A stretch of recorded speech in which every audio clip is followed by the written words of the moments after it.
If you win, you manifested it. Fantastic. If you lose, you would have spent so much time imagining it that you're really going to want it.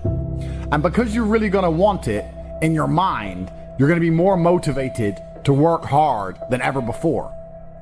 Most of you do not use your mind for what it's for. You've forgotten how to imagine things. But you cannot close your eyes and vividly imagine. You can't give yourself goosebumps. You can't evoke an emotion in yourself anymore. This is an age-old skill that humans had very recently up till social media. You should be able to close your mind and imagine the life you want to live so viscerally, to the point where you can taste it, so that this reality, the one outside of your mind, feels like nothing but a prelude, a ramp, which allows you to get where you want to go. The mind is that powerful. If you ask any champion of anything, they always envision themselves as champion all of the time. And the reason they do that is, one, so they feel confident, but two, so that if they don't become champion, they're more angry and more motivated for the next attempt to ensure that they do become champion. So that's the mentality and the mindset you have to have. Your mind is your number one ally in all things. A lot of you have been sabotaged internally by your own mind. Your own psyche is working against you. When you have negative thoughts that prevent you from being the best version of yourself, you should understand that your mind is attempting to betray you, and you should feel disgust because you have enough enemies. There are enough people in that opposing trench trying to destroy you. If you're watching this and listening to this right now, I promise you, if I were to give a button to most humans on this planet, if I were to go up to an average man, 25-year-old man of average income anywhere in the world, and say, if you press this button, this guy's gonna die. And I'll show a picture of you holding your dog, cuddling, being a nice little boy, whatever you're doing. I'll make you look sweet and innocent. I'll say, if you press this button, this guy dies, but you get $100 million. You do understand that 99.9% of people will press that button, right? And they'll take that 100 million without remorse. They won't really think about you very much. And if they do, they'll distract themselves with a Lamborghini and with bitches. That's it. They won't care about you.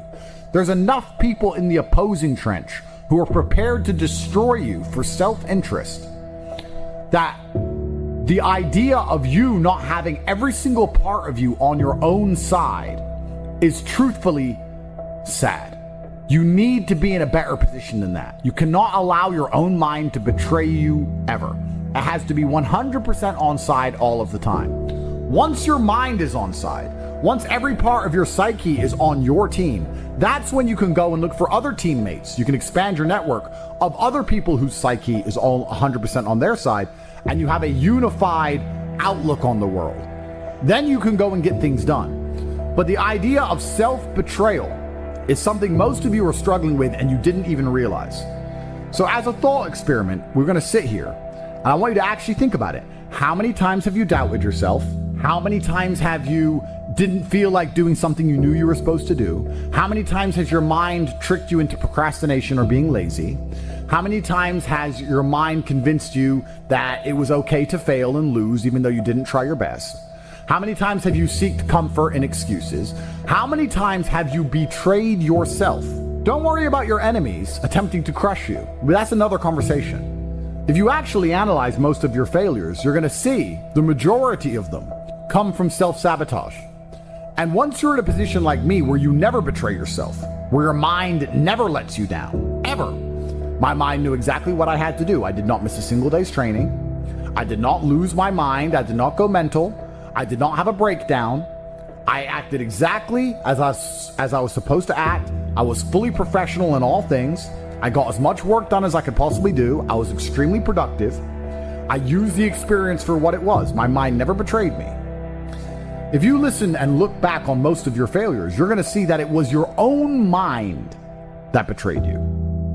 It wasn't your enemies that tricked you. It wasn't your enemies that outmaneuvered you or outsmarted you. Most of you are not yet at high enough echelon to even have enemies of caliber. You were simply self-betraying.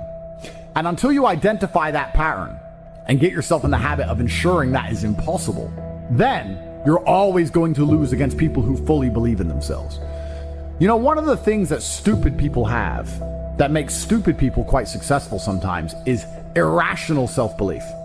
And the smarter you are, sometimes the harder it is to irrationally believe in yourself. But if you're dumb enough, you can be arrogant enough to have this irrational self-belief, and you will see some people be very successful, and you say, how is this idiot successful? Because they're so stupid that they don't consider the idea of failure. Their mind isn't advanced enough. They are not cognitive enough to consider betraying their own being. They only see outside. They don't self-reflect. If you're intelligent enough to self-reflect, you need to do it so that you can come up with feedback so that you can constantly improve. But be very aware of the trouble that can come from a mind that's not 100% on your side. My mind is 100% on my side in all ways. If I have to do something difficult, even if my body can't do it, my mind believes I can do it all the time. And you'd be amazed how much of life, even in the physical realm, is mental. If you believe you can run a marathon, you can run a marathon. If you don't believe you can run a marathon, you can't run a marathon. Because a marathon is hard. And by believing in it, by truly believing you can do it, then you will your body to a different level than if you don't believe you can do it. It's the same with absolutely all things, including making money, including the gym, including dealing with mental struggle. Anxiety is self-betrayal.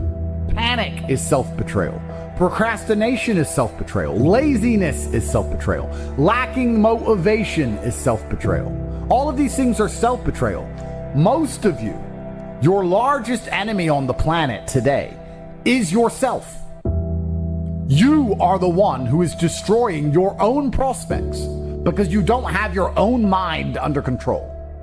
And one of the things that's crazy about the world is your mind is one of the few things you can control. You can't control very much else. You can only control your mind. It's the only thing you have control over. So if you don't control it absolutely, you're going through life with no control over anything.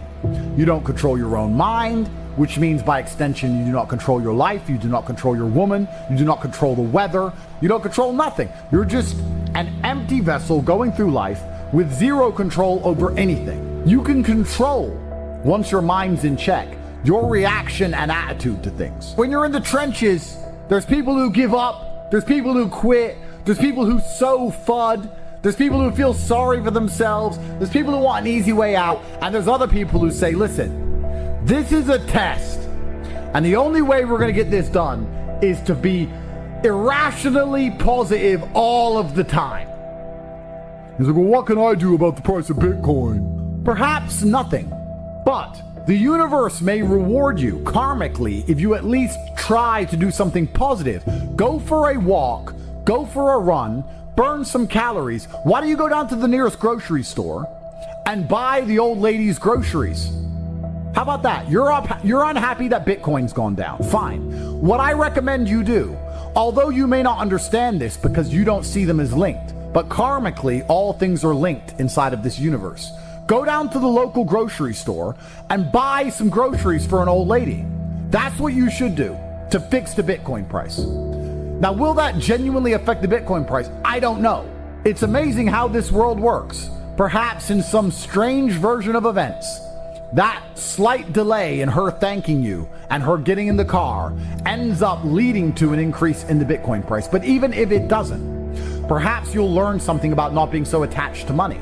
Perhaps you'll feel grateful and understand you have a lot more spare money than you thought in the first place. Perhaps your attitude to the world will change, which will allow you to be more open-minded so that you can approach opportunities in a different way so that you make more money later on. Karmically,